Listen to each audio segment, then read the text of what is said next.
So start posting pictures.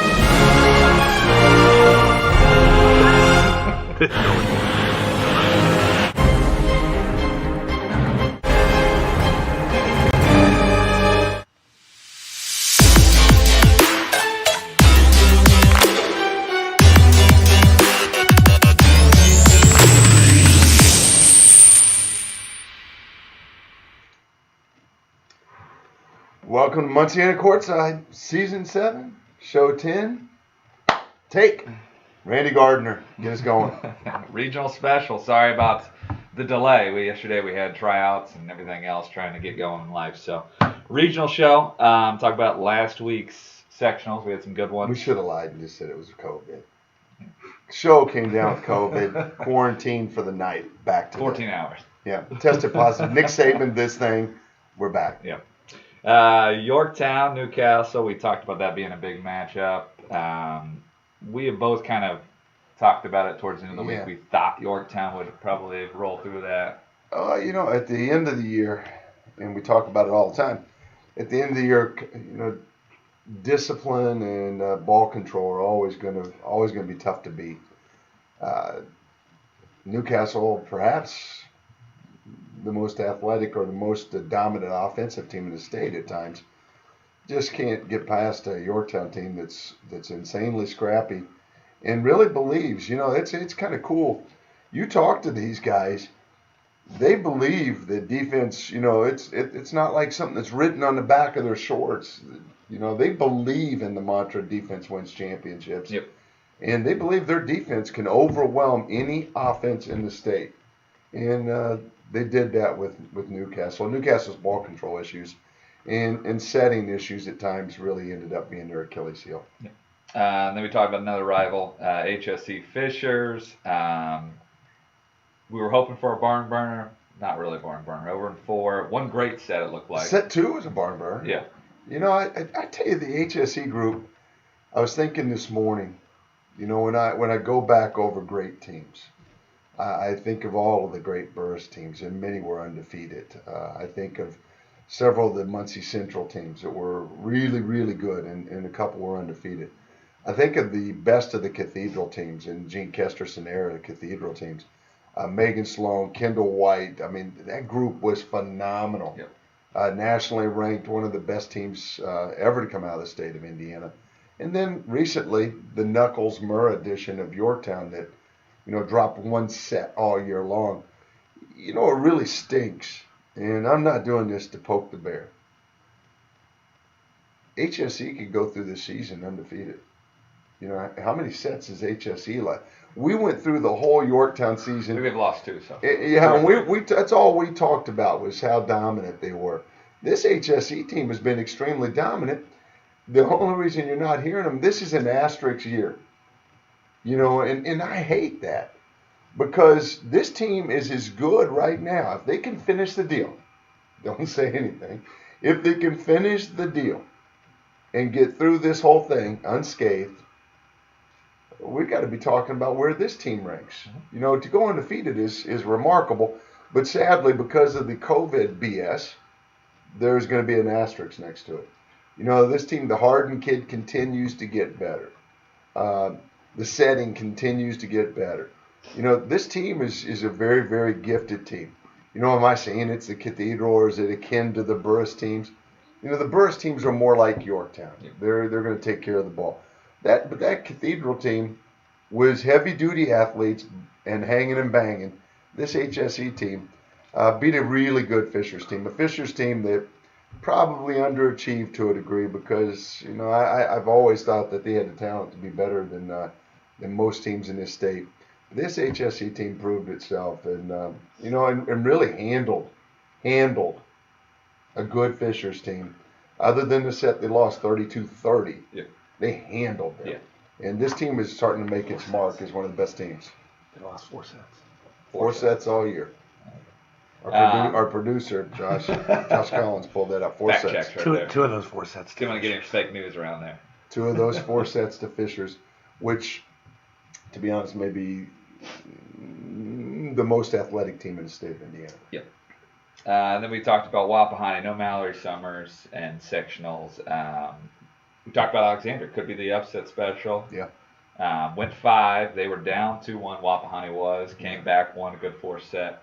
5th set, they were down 12-7 and battled back and ended up winning, I think, 17-15. Well, you win games like that this time of year based on who you've been. Yep.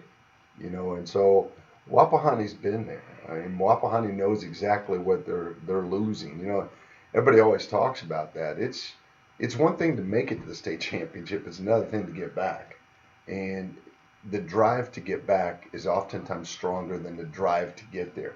I could argue that the HSE folks are more engaged and more driven now than ever to get back, now that they know what it's like. Yep. Wapahani, that kicks in at 12-7 in set 5. We've watched Yorktown do it several years ago against Delta. Yep. When they were in a hole and came back miraculously. That's what winners do. This Wapahani team without Mallory Summers, and my thoughts go out to her. I know that she's a little under the weather and a little shook right now in life, but beautiful little athlete. Without her, Wapahani they're exposed, and Alexandra almost took advantage of that. And this WAP team is going to have. We talked all year long that WAP and Heritage Christian were my favorites to get back to the 2A state championship. This WAP team is going to have to dig deep, and Chloe Cook is going to have to really grow in the next 2 weeks.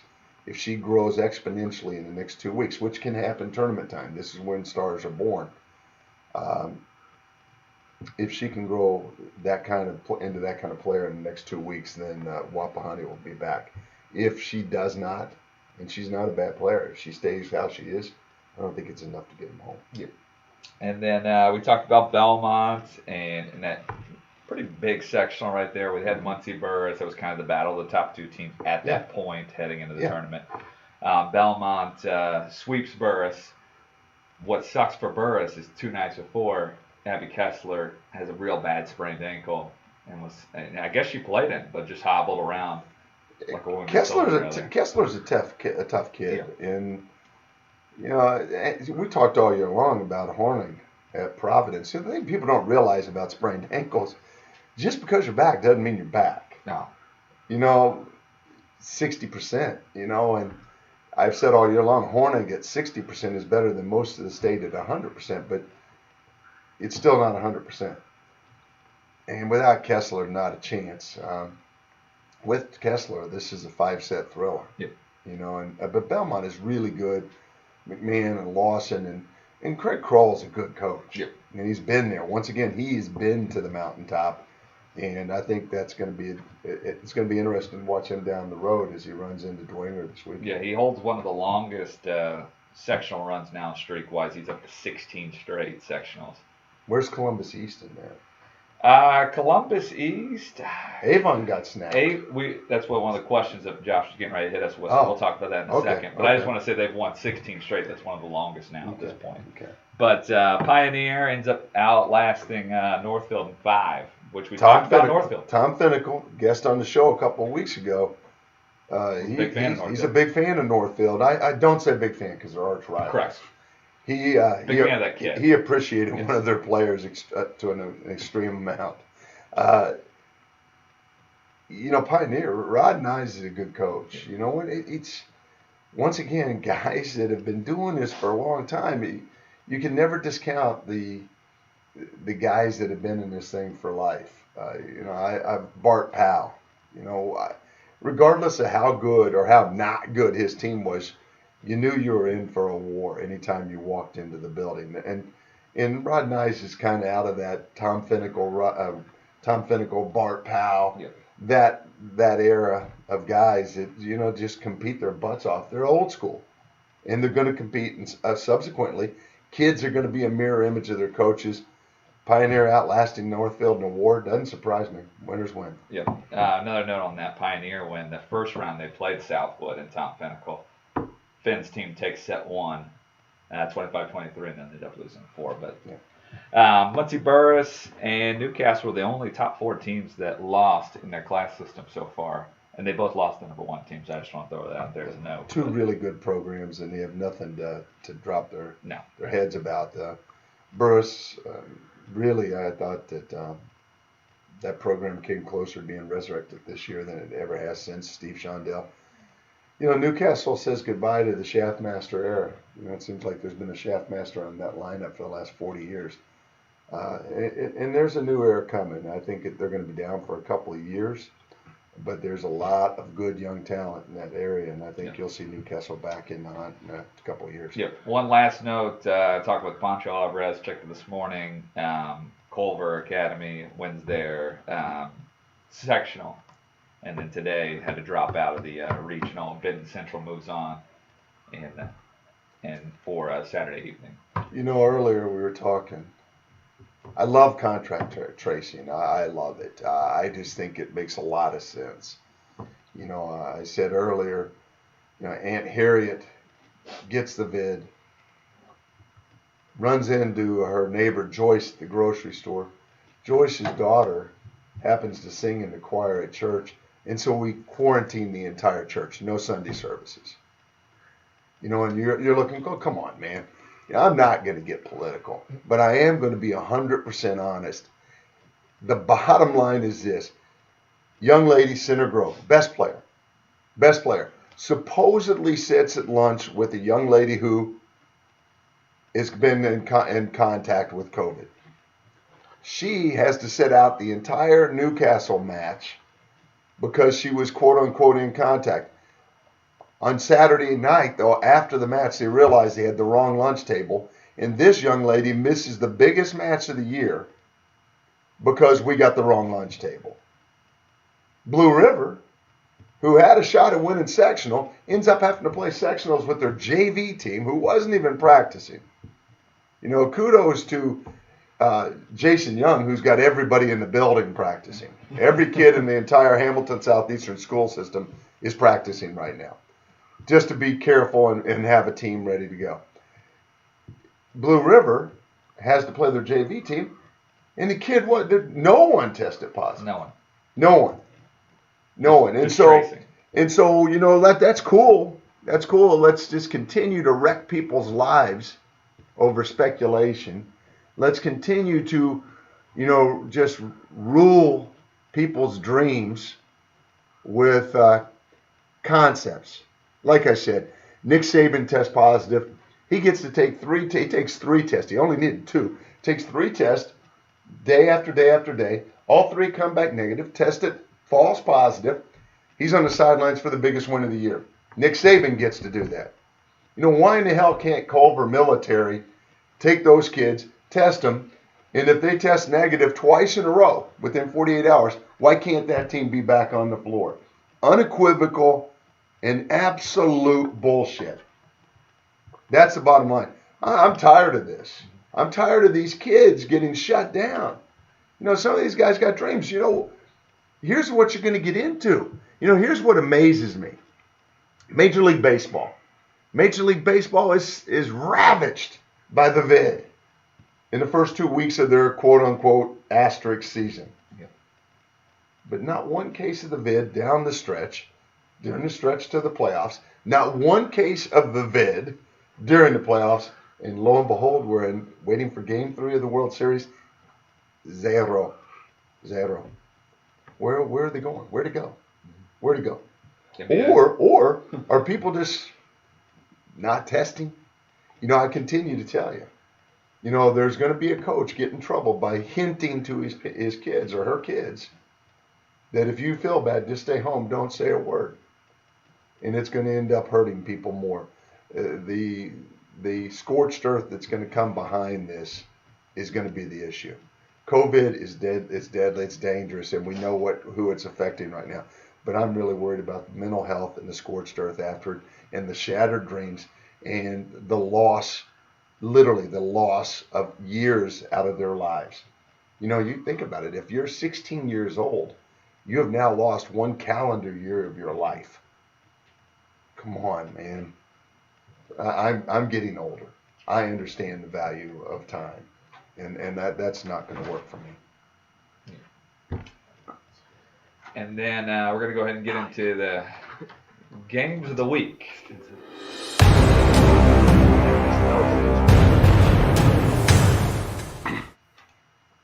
And we're going to go ahead and get Ellie Stinson just shows up on the set here looking for balls. COVID. Let's keep going with COVID. She's a virtual learner now because she doesn't want to lose her last year. So she does her virtual learning, and she comes in and passes 1,000 balls a day at our facility, probably in lieu of doing whatever class work. But she crushes her virtual learning and comes over and does nothing but passes. She holds her own practices. She does. I've walked in and I've watched her with 7 kids, just her hitting balls off of a box at 7 kids. You know what? I was wrong. Maybe COVID's a good thing because kids are taking accountability and running their own teams. But Ellie Stinson, that's just walked in on the show. But that's for another day. Yep. We're going to talk about the 1A Lagodi Regional. Reason why we did that is some of these top 10 rankings are spread out very, all over the state. But Lagodi will play Springs Valley, number 2 versus number 7. And then on the other half, you got Rock Creek and Trinity Lutheran, which is the number 1 team. Yeah, I think that I love when you get these kind of numbers. It's like I said, there's a lot of sectionals where you look, and I always refer back to that 1 year when Alexandria was so good and Wapahani was 1, Burris was 2, Alec was 3, and you're all on the same side of the sectional. And people say, should we seed it? I think that could only be more of a pain than anything else. It's just you can't. You're comparing apples and oranges to different parts of the state, and seeding it is just, it's not real. This became an issue in the old days. Single class system, it was a war. Yeah. And that was brutal. So we take what we take, and you got to beat the best team to win it anyhow. The best team in that regional is Trinity Lutheran. I would be shocked, and I don't know if I'm sneaking up on any of your other show points, but I would be shocked if Trinity Lutheran loses that, and I would be shocked if they don't win the state championship. And I know it doesn't go well in your house since your wife is at Cowan at 1A power. But I think Trinity Lutheran's the best team. I like Springs Valley. And I've always liked Lagodi. If you've watched the show over the last 7 years, you've heard me talk about Lagodi over and over. But a great regional. Trinity Lutherans to lose. Yep, I think they're the top of the class. So. Yep. 2A Elwood Regional, we got Madison Grant, Carroll going to do battle, and that's the smaller Carroll. Yes. Not the Fort Wayne Carroll, just in case anybody was wondering. And then number 3 Wapahani will do battle with South Adams. We were just told, I think, from that Sean Thayer will be there, correct? Yep. He'll be one of the refs. He's up.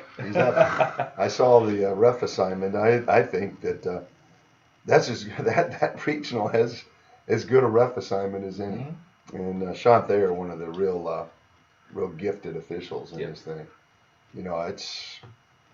I think that regional should be more competitive now based on Mallory Summers being out for Wapahani, which, like I said, is insanely unfortunate. This is the one regional where I could see an upset. Somebody getting by Wapahani. Wapahani is going to have to really dig deep and rely on its history. It does have a rich history, and I'm biased. It does have a rich history, and it's got a rich history of winning. And I think that they haven't lost a regional game in a long, long time, and they've been to state championships, as many state championships as anybody in the area, in the last 10 years. You look at what they've done in the last 10 years. We win it in 12, we win it in 13, I believe they win it in 15 and 16. They were in it in 19. I don't know many schools that have a better history than Wapahani. I just really worry that they don't have enough ammo to get through the state run. I think they could get through this. Madison Grant would scare me. Yeah. I think they can get through this, and they can get through it based on who they have been, but who they currently are could be really tested as we move forward. Yeah. Another thing to add to that, I think back, this is Madison Grant's probably best chance of beating a Wapahani team since they went 5 early in the year. But I remember the year that we won. Police protection. And they were loaded, and that was their quote unquote best team. And really all it did was get Wapahani fired up, ready to whip some tail at that point. So Yeah, I think what got it could backfire. I think what got Wapahani fired up was the nut job that came out of the stands and wanted to fight the whole team. It was really a beautiful night in Madison County. Yeah.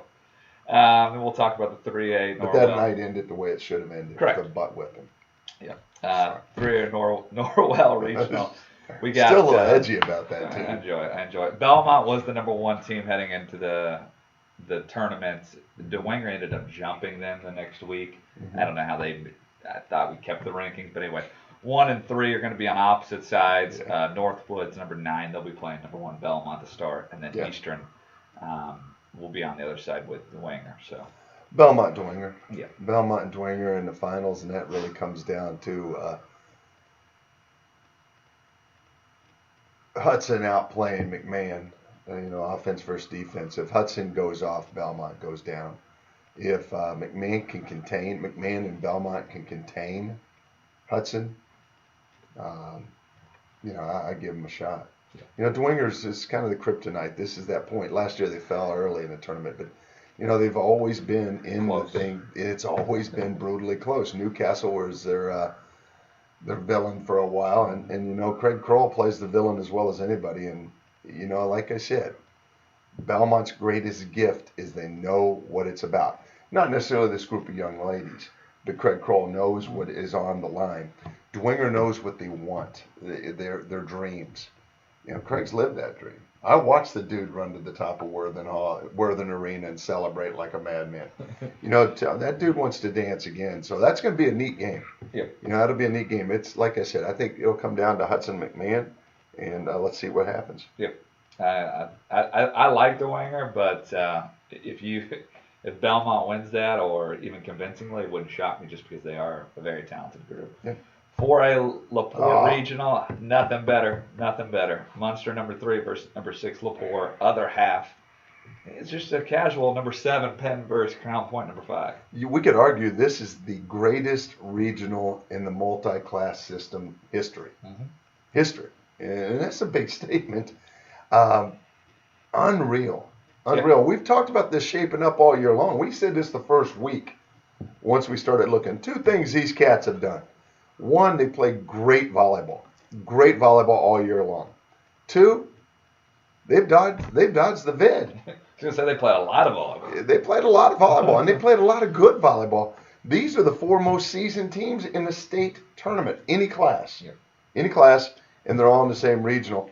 If there was a ticket that you wanted to go watch, a couple of really good volleyball matches, 3, this would be it.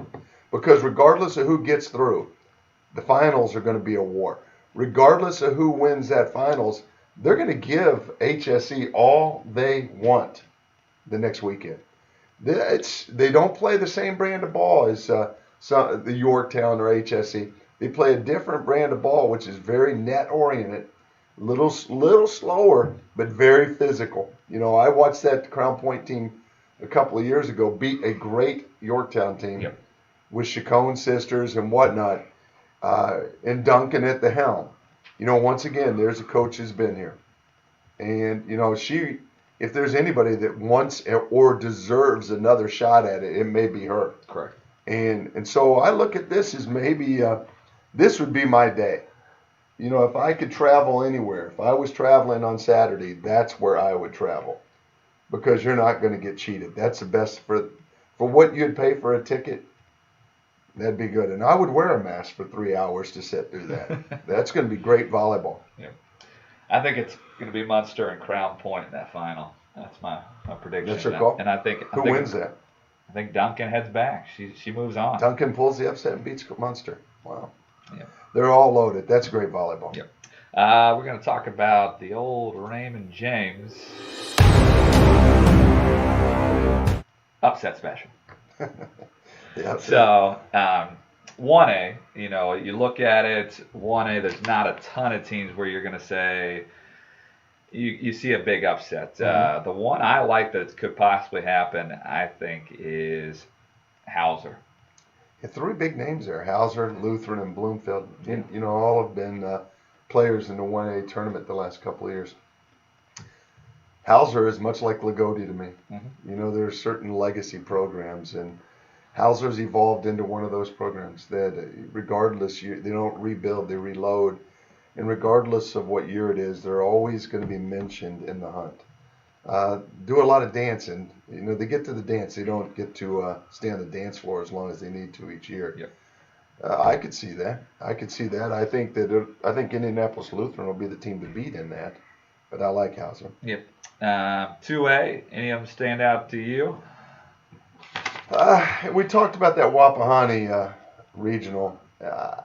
Everything's really spread out in that one. Yeah. I think that Madison Grant, if you're going to have to pick an upset special, Yep. if you're going to pick one, and God, it hurts my heart.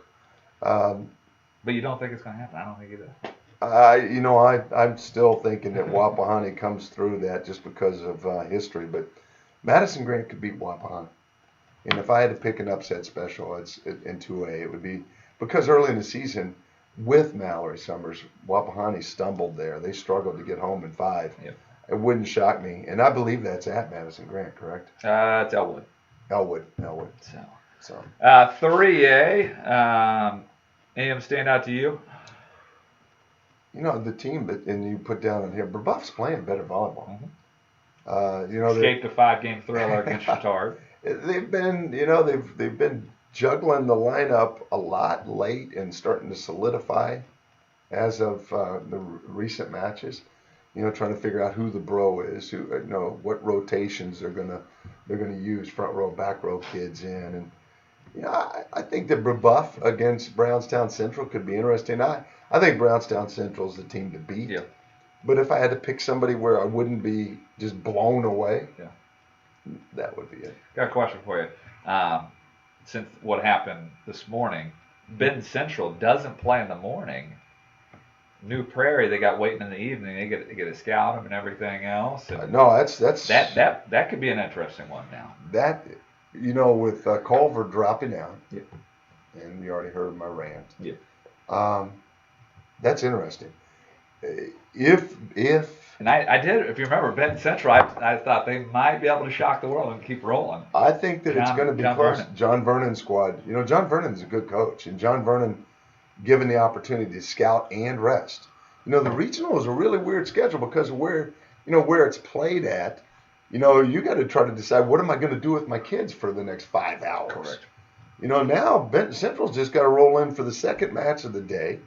They don't even have to bring the team if they don't want to. He could just go watch. He could go watch. He could get a big-time scouting report. Team could have lunch, review the scouting report.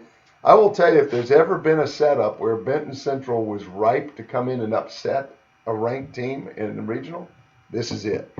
This is it. Gift of COVID. There you go, Johnny. Yeah. I mean, you look at it, that game's at 12 o'clock and the finals until 7 p.m. And the biggest issue is if you're the early game, so what's the early game, 10? Yep. You come in, you roll in at Benton Central, you play from 10 to 11:30, and then you got to twiddle your thumbs for 5.5, 6 hours. Sleep. Go to the mall, rent a hotel room, Just doesn't go well. Go sit in somebody's house and eat snacks. No, it's sloppy. It's like a slumber party. Exactly. He gets to avoid all that. Yep. And then 4A, it's not really an upset special, but the reason why you look at the 4A, not really a ton where you're going, everybody's got one ranked team except for LaPorte. No, I think that 4A, I don't know if there's an upset special there. I'm just really excited to see who comes out. That's the way I look at that. I will not be upset by anything that happens in that region unless everybody COVID's out. I just think that is going to be the best volleyball in the state this weekend. When you talk about upset specials, those teams have all played each other multiple times, and it's really weird who's beaten who. So that foursome is really more so a matter of the matchups than it is records or who's got what. Some of those teams just match up better against each other, and so you called Crown Point over Munster, which would be an upset based on the rankings, but wouldn't be an upset based on the fact they're all quality teams. Correct. So my upset there would be the upset special in 4A, the guys that don't go to the LaPorte Regional. Yep. I agree. As in fans. Yeah. You go to any other regional, I'm upset. Josh, you got anything? I Yeah. saw some new stuff popping up. Two questions. You guys' thoughts on the two biggest sectional streaks being broken. There would be Castle and Avon. Castle's won their sectional for 26 years in a row. Avon 19. Now the interesting thing about the Avon was the other streak that was broken. First sectional championship for Brownsburg in 35 years. Really? Yep. Now, Brownsburg does nothing but produce good volleyball. It's kind of when I was talking about Hauser earlier. I love those communities that all they've ever done is create great volleyball. Brownsburg Central. We saw this Brownsburg team earlier in the year. They were capable of beating anybody. I mean, they took Fishers to task twice in 1 week. Yep. And so, that doesn't shock me. The first time in 35 years does shock me. That's interesting. They did have a cool picture on Twitter that they showed a picture of those guys with the one sectional 35 years ago. They said, "This is us then," and then like that new thing, like "This is us now," and then they showed the picture. It was kind of cool, just because. Who wore it better? Yeah, that's kind of where it was. All right. But yeah, you got some other stuff. Yeah, the next thing coming in from Sean, maybe your thoughts on the IHSAA will be streaming the semi-state, charging $14.95 for a single match, $19.95 for all matches with the option of watching up to 4 matches at one time. Why wait till semi-state? Is it a locations thing or? There's a lot to that. The amount of games that would be, that you would have to televise, and you get into multiple matches and whatnot. Semi-state is a single match scenario. It gets to be a lot easier to televise them. Streaming is going to be interesting. Streaming. I played with it as much as anybody, being in the club world, trying to figure out how to get people viewer opportunities when we're going to be in limited attendance. I do the TV for the state championship, and I still have not heard what the attendance rules are going to be. But I think the main reason you wouldn't do it earlier is it would be crazy. You're looking at $14.95 to do a match. If you're doing it in sectionals, you're doing 2, 3, 4, 5. It's just a lot of process that's going to go into it.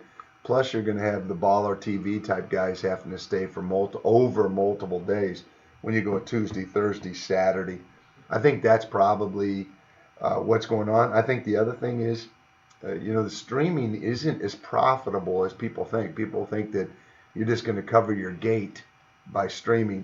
That's not true, because Facebook Live and Periscope, if parents are allowed in the building, parents are filming games and streaming them out as well. That's the inherent beauty of the iPhone. But I think to answer that question, I think it was just complications due to number of games and number of days. He does believe that it's going to be IHSAA TV or their network streaming it. So like you talk about limited people. And then also you talk about, getting those tailgate parties, all of Providence will get together, spend $15 to watch the game, and you're not really covering anything. Well, that's it. And that is it. And I just, like I said, I think it's just too many places, too many sites, and IHSAA only has so many bodies. But that's a great question. And I wasn't aware of the fact that they were doing it for semi-state.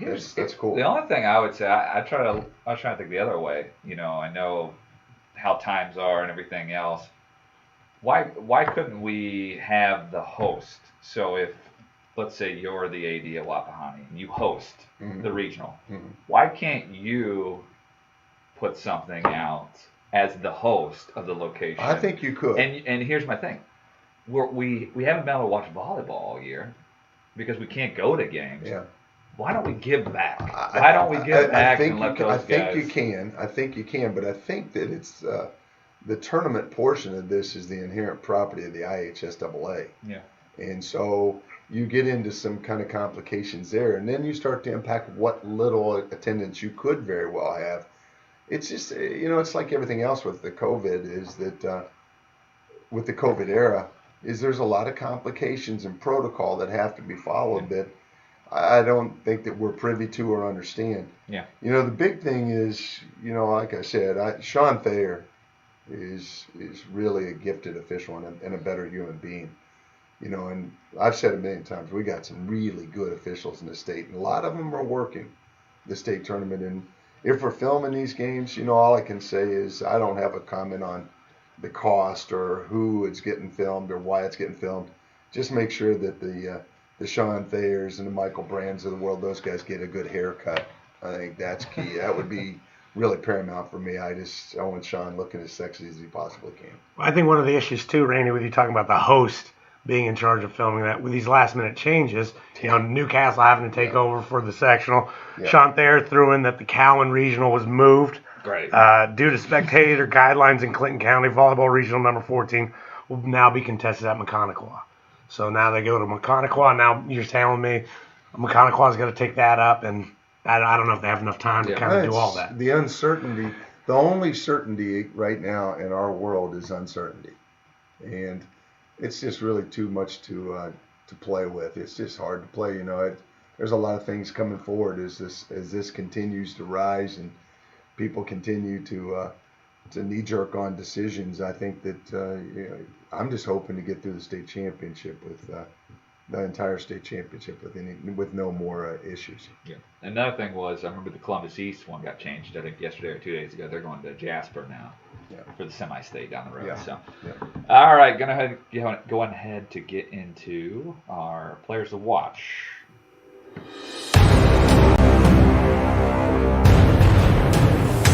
We're going to talk this week about some people to watch in the regionals. Yeah, kids we haven't talked about. Yep. One of the gifts of this, I just referenced the abundance of quality officials in our area. There's an abundance of quality players, and they go hand in hand. The better players, the better the officials become, and vice versa, and coaching as well. But some of the guys to watch that we haven't talked a whole lot about, Trinity Lutheran is, I believe, the best team in 1A. I may be right. It's just my belief. I may be wrong. It's just my belief. One of the reasons that we like this team really is they're led by a big banger on the pen, and I think at the end of the day, your ball control is going to be, your first ball contact is going to be critical on who wins. But every team that's in the hunt has to have a 6 rotation banger, a kid that can score them points when they're in the front row. Kennedy Hoffman of Trinity Lutheran, senior, big banger. She's the kind of kid that can get you all the way home. Yep. And like you talked about, she's coming off the runner-up last year. Got a little taste of blood still in the mouth, so she's ready to go. Yeah. 359 kills on this season. Yeah. 207 digs, 31 aces, 37 blocks, and she hit 341 on the season. That's big time number. That's Mookie Betts that hitting numbers at 341. That's pretty impressive. Yep. Second kid we've got is Maddie Metz. Yeah. Maddie Metz at Andrian and Setter Jr. And we talk about Andrian all the time. Crazy athletic. Mm-hmm. And, she stirs their drink. And so how far they go really depends on setting. And, setters are the quarterback of the team. And this time of year, you want a seasoned veteran running the show. And that's what she provides. Yep. And we're going to talk about one of our fans on the show here, the old Silver Creek squad. I love Silver Creek. I love Silver Creek's schedule. That's one of the things. They got a shot at getting to that semi-state. They're the ranked team in there. They do. And then every year they're in the hunt. I made a deal with them a couple of years ago that I would go do the show in a local diner if they won that match. I'm not making that statement this year because I think they're going to get through. But one of the reasons, Mallory Ramsey. The state has an abundance of bros. When you start looking at people like Ramsey and Halter and all of these kids, we talk about, the big bangers a lot, where Eganoff and Harden and Smith and Shaftmaster, and we can go forever. But we could equally do the same with bros in the state. All of Yorktown's team is a libero. Yeah. And then you start to go all the way down the list, whether it's Mills and at HAC having a great year. You look at Ramsey, she's the anchor of a small school, but she's a big-time anchor. A senior, that's a kid that's not going to want to go down lightly. And bros tend to have a little bit of an edge to them attitude-wise, and so she could be their fight. Yep. By the end of the weekend, she could be around 450 digs. She's at 394 right now. 11 kills, 87 assists, and 41 aces. That's awesome. And then the big dogs.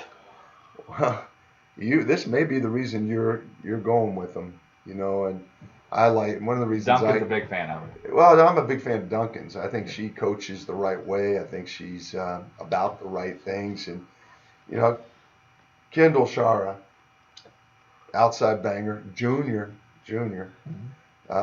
When you look at juniors that are uncommitted, the only reason some of these kids are uncommitted, once again, is COVID. This kid's a good ball player, and if she bangs, if she comes out and has a great weekend, not a good weekend, but a great weekend, I think Crown Point does get by. Yep. But she's got to be really sharp. Like I talked about Chloe Cook earlier for Wapahani. Kendall's going to have to come out and roll for this Crown Point team to get home. I think that if she does, your prediction is correct. Yep. 266 kills this season, 262 digs, 39 aces, 24 blocks. Fabulous play. No, that's all fantastic. Got any questions for us, big fella? Got a texting question, and the texting question was. Is this from Volleyball is Life? I've noticed. I know we changed. Jason Young. I know we changed times, but Volleyball is Life has become silent today. Technically, I have two questions. Then somebody asked if we could issue a silver alert for Volleyball is Life because it's not been around. And well, Fisher's getting beaten out. I'm not sure if it was a Fisher's fan or not. But Fisher's finally, the last nail put in the coffin may have shut down our VB is Life. He has made the season interesting. Yes, you need those guys to make it go. Everybody needs an antagonist, and VB is Life was definitely ours. The texting question on the silver alert was the likelihood of one player just kind of putting the team on their back and bringing them home, like a Chacon with McCutcheon, taking down an HSC, or, is one player able to do that? Jason Young did text me earlier and said he does believe that Chacon may be the best player in the state. Chacon could be. John Shondell sent me some numbers the other day from one of their sectional matches, and it was insanity. And I told you last week, we've been blessed. I've been blessed to have spent most of my life around the Shondell family, and inherently absorbed a little bit of volleyball. And so I've also been blessed to be around a lot of really gifted coaches. John Shondell is as good in the gym as any coach I've ever seen. I would put him against anybody. And his ability to look at kids and tell you what he thinks of them is amazing. And I think that he would tell you the same thing about Chacon. And this kid Chloe is the real deal. I mean, his numbers were like 32 sets, 25 swings, no errors, with like 21 digs. Those numbers are insane. Yeah. Even if a high school team was playing a middle school team, not making an error is not making an error. Swinging 32 times and hitting, 25, that's hitting above 800, when 300 hitting percentage is massive. That kid is the best player in the state, is capable. When I say is the best player in the state, when she's a senior, she will be as good as anybody that's ever played in the state of Indiana. She in the tournament right now left. I think that she may well be the best player left in the tournament. Hudson is really good. Can put a team on her back. That's what I was thinking for 3. Hudson, if Dwinger makes it through, Hudson is the guy carrying the heavy load. If McCutcheon could get through, I know who carried the heavy load. Allie Shondell is very good and a student of the game and going to be great. And she knows who to set. And Chacon makes that pretty easy. Harden has that potential, but maybe a bit young. I think Harden could be the next guy to ultimately put a team on her back. I think if I picked 2 guys that are left, I'd probably go Hudson or Chloe at McCutcheon. Yeah, and I agree. Like like Raven Colvin would be a kid that could do it on the offensive end. She just doesn't play back row enough. Raven Colvin is another one I overlooked that. Raven Colvin's a stud. Yeah, but when I think of somebody can literally, like you just talked about, everything. If I need a big time dig, or I need a big time ace, or I need a big time swing out the back row, front row. Hudson and Chacon are the 2 kids, 6 rotation that could cause damage. And you look at it, Stinson's going to be that's another guy. one. Stinson can do a little bit of everything. That's another one. No. So, I mean, That's there's another few. one. That's on me. Stinson, if Stinson's 5'9", this conversation is Chloe or Stinson. It's the same. 100%. If Stinson's 5'9", Stinson may well be the best player in America. Wow. I'm glad you threw that out there. She just interrupted the show, for God's sakes. I know. Stinson. Another one I throw out there. Stinson, I'm going to go right now. I'm going to back that up. I love those other kids. I love Harden. I love all those guys. The answer is Stinson. See, it's 10 o'clock in the morning, and I'm not with it right now. We're not in our game. You uttered a little bit Stinson. Yeah. You watch them play. She is 90% of their offense. She is 90% of their defense. She's 100% of their grit and 100% of their heart. No one is more committed and embedded than she is. What Steph Bloom does is sewn into the kid's soul. Answer, and I can't freaking believe that it took me that long to come up with it. Ellie Stinson. I don't know who asked that question. Great question. And we got several kids that could do it, but Ellie Stinson. But there's even more to it if you think about, like the Huffman kid from Trinity Lutheran's a 6th rotation kid in 1A. I found this out last night because they had the county meeting for Delaware County. Conway has almost 460 kills. And I thought, Jesus Christ! I mean, no one's close to her, and they make a run. Hoffman, Conway 1A, Colvin 2A, Hudson 3A, Cook in 2A, Chacoin. No, I'm telling you, I got them all. I love them all. Stinson. Like you talked about before with No somebody Stinson. Here's the thing you got to understand.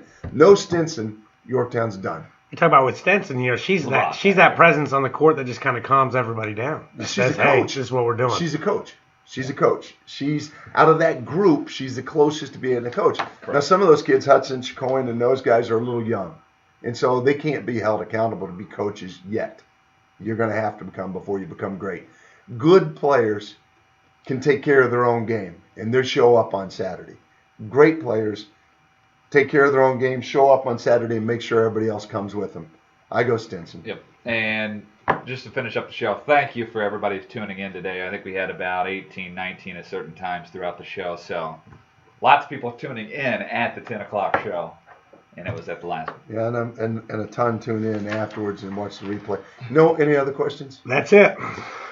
Well, I'm glad I got to talk to you about COVID. I'm glad you straightened me out. I forgot Stinson, one of my all-time favorite players. I don't know how that snuck through.